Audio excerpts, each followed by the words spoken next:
Do you find yourself constantly worrying about what others think? The Stoics, especially Marcus Aurelius, warned us against this trap. He wrote, "It never ceases to amaze me. We all love ourselves more than other people, but we care more about their opinion than our own."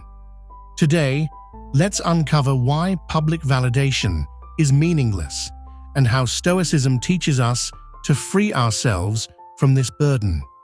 1. The illusion of public opinion. Public opinion is fickle. What people praise today, they criticize tomorrow. The applause of the crowd is not a reflection of truth, but a mirror of their own fleeting emotions.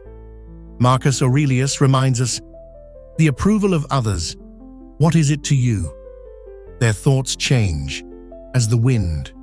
Why chase what is outside your control?" Part 2. True value comes from within. The Stoics believed that virtue is the only measure of worth, not fame, not reputation. Virtue, living with wisdom, courage, justice, and self-discipline. If you know you are acting justly and wisely, why would you need the approval of the crowd? Seneca put it bluntly, "You want praise? Then first be worthy of it. But even then, do not expect it, nor crave it." Part 3. The path to freedom. The moment you stop seeking validation, you become free. Free from anxiety, free from the weight of expectation. Marcus Aurelius advises, "Do not waste what remains of your life in speculation about others. Instead, focus on your own path. Walk your path with confidence. Not because the world approves, but because you know it is right." A million voices, 1,000 opinions, the endless scroll of perfectly curated lives.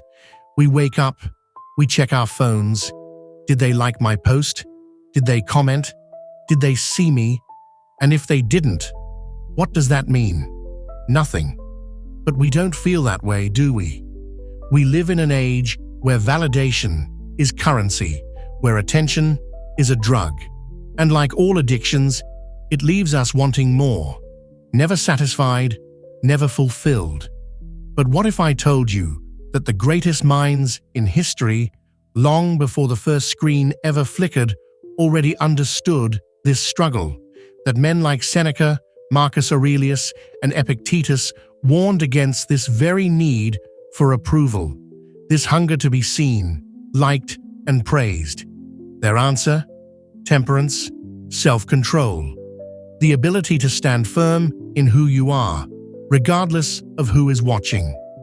This is the Stoic Guide to Social Media, and it starts now. Seneca once wrote, "If you wish to be loved, love yourself first." At first, this may sound like modern self-help advice, but it is something deeper. He wasn't telling us to be selfish. He was warning us, do not depend on the love of others. Do not live for their applause, because what is given so easily can be taken just as fast. Consider this: a single comment, a single dislike, a single moment of silence from the crowd. And suddenly, we doubt ourselves. We feel less worthy, less important. Why? Because we have placed our value in the hands of others. But the Stoics remind us, your worth does not come from the outside. It comes from the inside. You are not great because someone told you so. You are not worthless because someone ignored you. True value lies in virtue, in who you are, not in how many people approve of you. Imagine this. You are a philosopher in ancient Rome. You stand before a crowd. Some cheer, some jeer. Seneca himself once faced this. He served as an advisor to Nero, one of Rome's most unpredictable emperors. One day, he was favored, rewarded. The next, he was accused, banished. Did he crumble? No, because his identity was not tied to public opinion. Seneca knew that applause is fleeting, that a crowd's love is conditional, that if you build your confidence on their approval, you will forever be at their mercy. And so, he chose something stronger, something unshakable. He chose virtue. Fast forward 2,000 years. We are no longer standing before Roman crowds. We are standing before digital ones. We perform. We post. We wait for the reaction.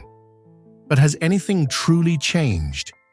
The audience may be behind screens, but the desire for validation remains the same. And just like in Rome, that validation is unreliable. One day, they love you. The next, they forget you. But Stoicism gives us a way out.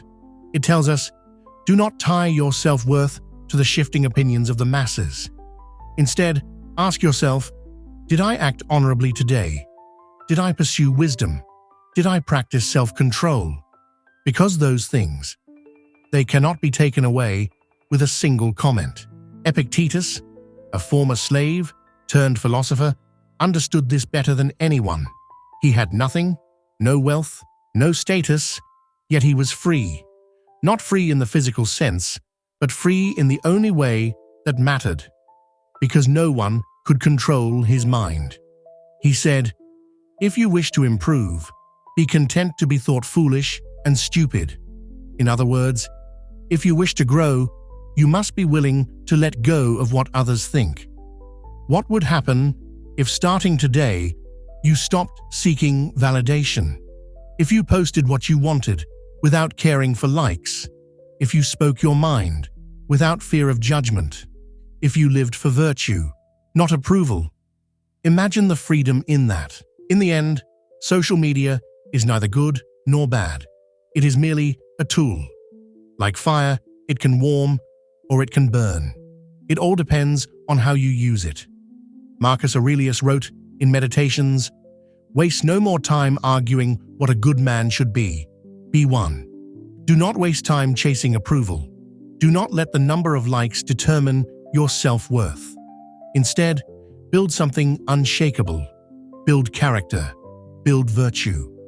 Because the only validation you will ever truly need is the one that comes from within. Now, ask yourself one question.